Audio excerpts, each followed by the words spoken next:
Welcome to Rudrapriya Kannada blog. ನಾನು ಪ್ರಿಯಾ.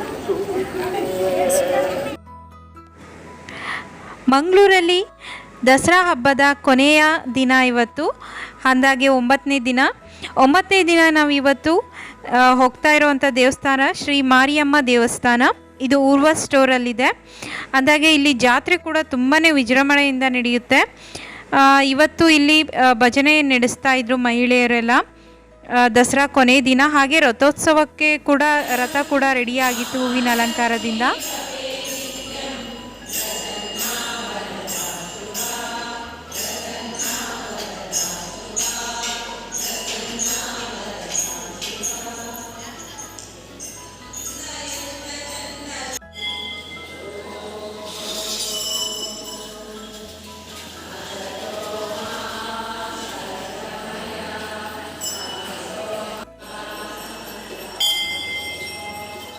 ತುಂಬ ಚೆನ್ನಾಗಿ ಭಜನೆಯನ್ನು ಮಾಡ್ತಾಯಿದ್ರು. ಹಾಗೆ ದೇವರಿಗೆ ಏರಿಸಿದಂಥ ಸೀರೆಗಳು ಕೂಡ ಮಾರಾಟದಲ್ಲಿದ್ವು.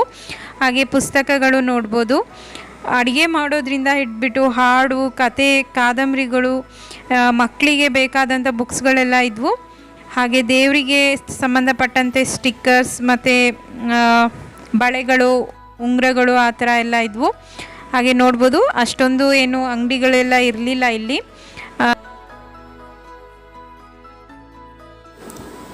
ಅಂದಾಗೆ ಮಂಗಳೂರಲ್ಲಿ ಕರಾವಳಿ ವೀರ ಸಂಘ ಅಂತ ಇದೆ. ಇಲ್ಲಿ ಬನ್ನಿಯನ್ನು ಮುಡಿತಾರೆ. ಸಾಮಾನ್ಯವಾಗಿ ಮಂಗಳೂರಲ್ಲಿ ಎಲ್ಲೂ ಬನ್ನಿ ಮುಡಿಯಲ್ಲ. ಸೊ ಈ ಸಂಘದಲ್ಲಿ ಬನ್ನಿಯನ್ನು ಮುಡಿತಾರೆ. ಹಾಗಾಗಿ ನಾವು ಇಲ್ಲಿಗೆ ಹೋಗಿದ್ವಿ. ಅಂದಾಗೆ ಪ್ರೋಗ್ರಾಮ್ ತುಂಬ ಚೆನ್ನಾಗಿತ್ತು. ಸ್ಟೇಜ್ ಮೇಲೆ ಕೂಡ ಎಲ್ಲ ಮಹಿಳೆಯರನ್ನೇ ಕೂರಿಸಿದ್ರು. ಯಾಕಂದರೆ ಶಕ್ತಿ ದೇವತೆಯ ಅವತಾರ ಅಂತ ಹೇಳಿಬಿಟ್ಟು 9 ದೇವತೆಗಳ ರೀತಿಯಲ್ಲಿ 9 ಮಹಿಳೆಯರನ್ನು ಕೂರಿಸಿದ್ರು. ಹಾಗೆ ದೀಪ ಬೆಳಗುವ ಮೂಲಕ ಪ್ರೋಗ್ರಾಮನ್ನು ಆರಂಭಿಸಿದ್ರು. ತುಂಬ ಚೆನ್ನಾಗಿತ್ತು ಪ್ರೋಗ್ರಾಮ್ ಎಲ್ಲ. ಹಾಡುಗಳಿದ್ವು, ಮಕ್ಕಳ ಡ್ಯಾನ್ಸ್ ಇತ್ತು. ಹಾಗೆ ಕೊನೆಯಲ್ಲಿ ಬನ್ನಿ ಮುಡಿದು ಎಲ್ಲರಿಗೂ ಪ್ರಸಾದವನ್ನು ವಿತರಣೆ ಮಾಡಿದರು.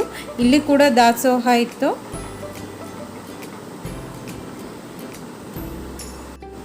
ಡ್ಯಾನ್ಸ್ ತುಂಬ ಚೆನ್ನಾಗಿತ್ತು. ಆದರೆ ಕಾಪಿರೈಟ್ ಇಶ್ಯೂಸ್ ಆಗುತ್ತೆ. ಹಾಗಾಗಿ ನಾನು ಹಾಡನ್ನು ಪ್ಲೇ ಮಾಡ್ತಾ ಇಲ್ಲ. ಜಸ್ಟ್ ಮಗು ಡ್ಯಾನ್ಸ್ ಮಾಡಿರೋದನ್ನು ನಾನು ಹಾಗೆ ತೋರಿಸ್ತಾ ಇದ್ದೆ. ತುಂಬ ಚೆನ್ನಾಗಿ ಡ್ಯಾನ್ಸ್ ಮಾಡ್ತು. ಕೊನೆಗೆ ಕೆಲವೊಬ್ಬರಿಗೆ ಸನ್ಮಾನ ಕೂಡ ಮಾಡ್ತಾರೆ ಈ ಒಂದು ಸಾಧನೆಗೈದಂಥ ವ್ಯಕ್ತಿಗಳಿಗೆ ಈ ಸಂಘದಲ್ಲಿ. ಹಾಗೆ ಬನ್ನಿಯನ್ನು ಮುಡಿದು ಎಲ್ಲರೂ ಬನ್ನಿಯನ್ನು ಒಬ್ರಿಗೊಬ್ರು ಹಂಚಿಕೊಂಡು ಎಲ್ಲರ ಜೀವನ ಬಂಗಾರವಾಗಲಿ ಅಂತ ಹರಿಸಿ. ಇಲ್ಲಿ ಕೂಡ ಊಟದ ವ್ಯವಸ್ಥೆ ಇತ್ತು. ಊಟ ಮಾಡಿ ನಾವು ನಂತರ ಹೊರಟಿದ್ದು ಕುದ್ರೋಳಿ ಟೆಂಪಲ್ಗೆ.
ಹಾಗೆ ಪಕ್ಕದಲ್ಲಿ ಬಟ್ಟೆಗಳ ಸೇಲ್ ಕೂಡ ಇತ್ತು.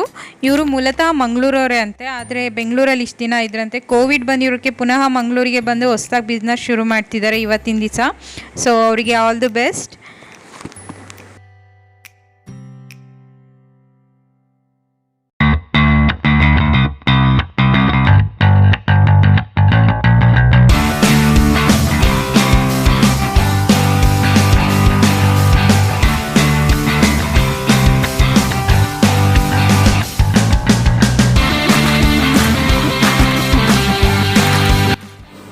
ಕಳೆದ 2 ವರ್ಷದಿಂದ ಅಂದರೆ ಕೋವಿಡ್ ಇರೋದ್ರಿಂದ ದಸರಾ ಅಷ್ಟೊಂದು ಜೋರಾಗಿಲ್ಲ. ಹಾಗೆ ಮೆರವಣಿಗೆ ಕೂಡ ಇಲ್ಲ.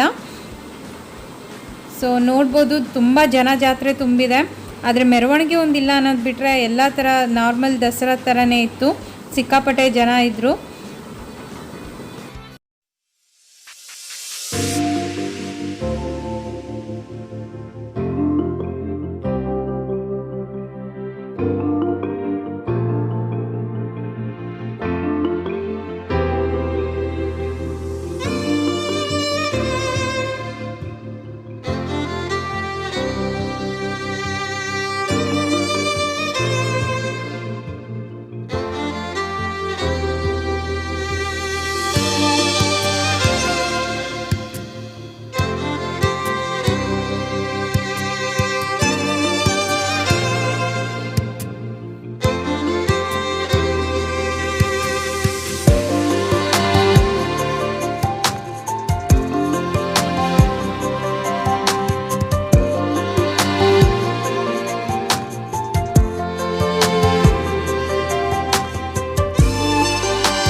ಸೊ ಇವರು ಗುಜರಾತಿಯವರಂತೆ. ಇವ್ರ ಫ್ಯಾಷನ್ ಅಂತ ಈ ಥರ ಗೋಲಾ ಮಾಡೋದು ತುಂಬ ಚೆನ್ನಾಗಿತ್ತು. ಸ್ವೀಟ್ ಗೋಲಾ ಅಂತ ಹೇಳಿ ಕರೀತಾರೆ. ಒಂಥರ ಪಾನ್ ಫ್ಲೇವರ್ ಇತ್ತು. ಇವ್ರು ಬೇಸಿಕಲಿ ಪಾನ್ ಬಿಡ ಆ ಥರ ಮಾಡೋರಂತೆ. ಸೊ ಅದೇ ಥರ ರೆಸಿಪಿ ಇವ್ರದ್ದು ಓನ್ ಅಂತೆ. ಇದು ತುಂಬ ಚೆನ್ನಾಗಿತ್ತು. ಇದು ಗುಜರಾತಲ್ಲಿ ಫೇಮಸ್ ಅಂತೆ. ಸೊ ನಾವು ಒಂದು ಸ್ವಲ್ಪ ಟ್ರೈ ಮಾಡಿದ್ವಿ. 50 ರುಪೀಸ್ಗೆ ವರ್ತ್ ಅಂತೂ ತುಂಬ ಟೇಸ್ಟಿಯಾಗಿತ್ತು. ನಾನಂತೂ ಸಿಕ್ಕಾಪಟ್ಟೆ ಎಂಜಾಯ್ ಮಾಡಿದೆ. ಅದು ನೋಡೋಕ್ಕೆ ತುಂಬ ಕ್ಯೂಟಾಗಿತ್ತು.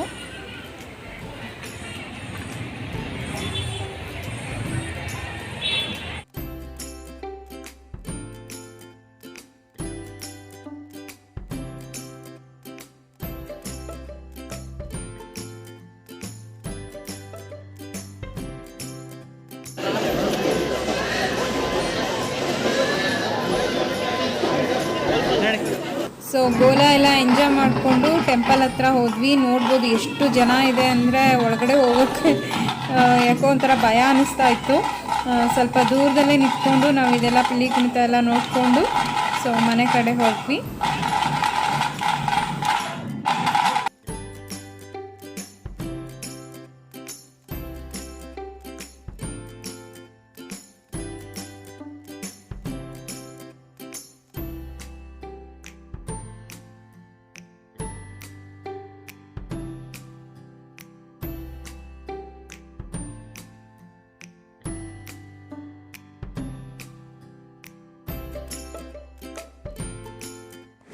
ಅಂದಾಗೆ ಈ ಬಿಲ್ಡಿಂಗ್ ಕಾಣ್ತಾ ಇದೆಯಲ್ಲ ಲೈಟು, ಇದು ಮಂಗಳೂರು ಕಾರ್ಪೊರೇಷನ್. ತುಂಬ ಚೆನ್ನಾಗಿ ಡೆಕೋರೇಷನ್ ಮಾಡಿದರು. ಲೈಟಲ್ಲಿ ತುಂಬ ಚೆನ್ನಾಗಿ ಕಾಣ್ತಾ ಇತ್ತು. ಪಕ್ಕಕ್ಕೆ ಪಬ್ಬಾಸ್ ಇರೋದು. ಸೊ ನಾವಿರೋದೀಗ ಲೇಡಿ ಹಿಲ್ಲಲ್ಲಿದು. ಅಂದಾಗೆ ಇಲ್ಲಿ ಒಂದು ದೊಡ್ಡ ಫೀಲ್ಡ್ ಇದೆ. ಸೊ ಅಲ್ಲಿ ಯಾವಾಗೂ ಆರ್ಕೆಸ್ಟ್ರಾ ಏನಾದರೂ ಪ್ರೋಗ್ರಾಮ್ ನಡೀತಾ ಇರ್ತಿತ್ತು ದಸರಾ ಟೈಮಲ್ಲಿ. ಬಟ್ ಕೋವಿಡ್ ಇರೋದಕ್ಕೆ ಯಾವುದೇ ರೀತಿಯಾದ ಪ್ರೋಗ್ರಾಮ್ಸ್ ಇಲ್ಲ. ಸೊ ಈ ಬ್ಲಾಗ್ ನಿಮಗೆ ಇಷ್ಟ ಆಯಿತು ಅಂದ್ಕೊತೀನಿ. ದಯವಿಟ್ಟು ಸಬ್ಸ್ಕ್ರೈಬ್ ಮಾಡಿ. ತುಂಬ ವ್ಯೂ ಸಿಗ್ತಾ ಇದೆ, ಬಟ್ ಸಬ್ಸ್ಕ್ರಿಪ್ಷನ್ ಅಷ್ಟೊಂದು ಆಗ್ತಾ ಇಲ್ಲ. ದಯವಿಟ್ಟು ಸಬ್ಸ್ಕ್ರೈಬ್ ಮಾಡಿ. ನೋಡಿದ್ರಲ್ಲ 2021ನೇ ಮಂಗಳೂರು ದಸರಾ ಹೇಗಿತ್ತು ಅಂತ. ಹೌದು, ಕಳೆದ 2 ವರ್ಷದಿಂದ ಕೋವಿಡ್ ಇರೋದಕ್ಕೆ ಯಾವುದೇ ರೀತಿಯಾದ ಮೆರವಣಿಗೆ ಆ ಥರ ಮಾಡ್ತಾ ಇಲ್ಲ. ದೇವಸ್ಥಾನದ ಒಳಗಡೆನೇ ಮೂರ್ತಿಗಳನ್ನು ಅಲ್ಲೇ ಎಲ್ಲ ಮೆರವಣಿಗೆ ಥರ ಮಾಡಿಬಿಟ್ಟು ವಿಸರ್ಜನೆಯನ್ನು ಮಾಡ್ತಿದ್ದಾರೆ. ಹಾಗೆ ಒಂದು ಸ್ಟೇಜ್ ಹಾಕ್ಬಿಟ್ಟು ಅಲ್ಲಿ ಪಿಲಿ ಕುಣಿತ ಎಲ್ಲ ಮಾಡ್ತಾಯಿದ್ದಾರೆ. ಪಿಲಿ ಕುಣಿತ ಅಂದರೆ ಹುಲಿ ಕುಣಿತ ವೇಷ. ಅದು ಶಾರದೆಗೆ ತುಂಬಾ ಇಷ್ಟ ಅಂತೆ ಆ ಒಂದು ಕುಣಿತ. ಹಾಗಾಗಿ ಅದ್ರದ್ದು ಜೋರಾಗಿ ಫಂಕ್ಷನ್ ನಡೀತಾ ಇತ್ತು. ತುಂಬಾ ಜನ ರಶ್ ಇತ್ತು. ಹಾಗಾಗಿ ನಾವು ಅದ್ರ ಮುಂದೆ ಹೋಗೋಕ್ಕಾಗಲಿಲ್ಲ. ಜಸ್ಟ್ ಅಲ್ಲಿ ಹೇಗಿದೆ ವಾತಾವರಣ, ಜಾತ್ರೆ ಹೇಗಿದೆ ಅನ್ನೋದಕ್ಕೆ ನೋಡ್ಲಿಕ್ಕೆ ಹೋಗಿದ್ವಿ. ಸಿಕ್ಕಾಪಟ್ಟೆ ಜನ ಇತ್ತು, ಜನಸಾಗರ ತುಂಬಿತ್ತು. ಮೆರವಣಿಗೆ ಒಂದಿಲ್ಲ ಅನ್ನೋದು ಬಿಟ್ಟರೆ ಕಳೆದ ಕೋವಿಡ್ ಬರೋಕ್ಕಿಂತ ಮುಂಚೆ ಹೇಗಿತ್ತು ಮಂಗಳೂರು ದಸರಾ ಹಾಗೆ ತುಂಬಾ ಜೋರಾಗಿ ನಡೀತಾ ಇದೆ. ಹಾಗೆ ನಾವು ವೀರಶೈವ ಕರಾವಳಿ ಸಂಘದ ವತಿಯಿಂದ ಬನ್ನಿ ಮುಡಿತಾರೆ. ಮಂಗಳೂರಲ್ಲಿ ಸಾಮಾನ್ಯವಾಗಿ ಬನ್ನಿ ಮುಡಿಯಲ್ಲ, ಆದರೆ ಈ ಸಂಘದಲ್ಲಿ ಬನ್ನಿ ಮುಡಿತಾರೆ. ಹಾಗಾಗಿ ನಾವು ಅಲ್ಲಿ ಹೋಗಿದ್ದು. ದಸರಾ ಕೂಡ ಇತ್ತೀಚೆಗೆ ಮಂಗಳೂರಲ್ಲಿ ಆಚರಣೆ, ಈ ಥರ ಮೆರವಣಿಗೆ ಅದೆಲ್ಲ ಕುದ್ರೋಳಿಯಿಂದ ಆಚರಣೆ ಮಾಡೋಕ್ಕೆ ಶುರು ಮಾಡಿದ್ದು. ಇಲ್ಲಿ ಬರೀ ದೇವರನ್ನು ಆರಾಧನೆ ಮಾಡಿಬಿಟ್ಟು ಅನ್ನದಾನ ಆ ಥರ ಎಲ್ಲ ನಡೀತಾ ಇತ್ತು ಈ ದಸರಾ ಟೈಮಲ್ಲಿ. ಮೆರವಣಿಗೆ ಅಂತ ಶುರು ಮಾಡಿದ್ದು ಕುದ್ರೋಳಿಯಲ್ಲಿ, ಆದರೆ ಬನ್ನಿ ಮುಡಿಯೋ ಆಚರಣೆ ಯಾವುದೂ ಇಲ್ಲ. ಮಂಗಳೂರಲ್ಲಿ ಈ ರೀತಿಯಾಗಿ ನಾವು ಸೆಲೆಬ್ರೇಟ್ ಮಾಡಿದರೆ, ಆದರೆ ದೈವಿಕು ಅಜ್ಜಾಜಿ ಮನೆಯಲ್ಲಿದ್ದಾನೆ, ಅಲ್ಲಿ ಅವನು ಹೇಗೆ ದಸರಾನ ಸೆಲೆಬ್ರೇಟ್ ಮಾಡಿದ ಅಂತ ಹೇಳಿಬಿಟ್ಟು ಬ್ಲಾಗ್ ಬರ್ತಾ ಇದೆ. ದಯವಿಟ್ಟು ಹೋಗಿ ನೋಡಿ. ಹಾಗೆ ಇದೇ ಮೊದಲು ನನ್ನ ಬ್ಲಾಗ್ ನೋಡ್ತಾ ಇದ್ದರೆ, ನಾನು ಪ್ರಿಯಾ, ಮಂಗಳೂರಿಂದ ಬ್ಲಾಗ್ ಮಾಡ್ತೀನಿ. ದಯವಿಟ್ಟು ಸಬ್ಸ್ಕ್ರೈಬ್ ಮಾಡಿ, ಲೈಕ್ ಮಾಡಿ. ಹಾಗೆ ನನ್ನ ಈ ಪುಟ್ಟ ಒಂದು ಪ್ರಯತ್ನವನ್ನು ಎಂಕರೇಜ್ ಮಾಡಿ. ನಿಮ್ಮ ಒಂದೊಂದು ಲೈಕ್ಸ್ ಮತ್ತು ಸಬ್ಸ್ಕ್ರೈಬ್ ನನಗೆ ಇನ್ನೂ ಏನಾದರೂ ಹೊಸದನ್ನು ಮಾಡಬೇಕು ಅಂತ ಮೋಟಿವೇಶನ್ ಬರೆಸುತ್ತೆ. ಸೊ ಹಾಗಾಗಿ ಆ್ಯಂಡ್ ಬೆಲ್ ಐಕನ್ ಕೂಡ ಪ್ರೆಸ್ ಮಾಡಿ. ನಾನು ಯಾವುದೇ ಹೊಸ ಬ್ಲಾಗನ್ನ ಅಪ್ಲೋಡ್ ಮಾಡಿದಾಗ ನಿಮಗೆ ಬೇಗನೆ ನೋಟಿಫಿಕೇಷನ್ ಸಿಗುತ್ತೆ.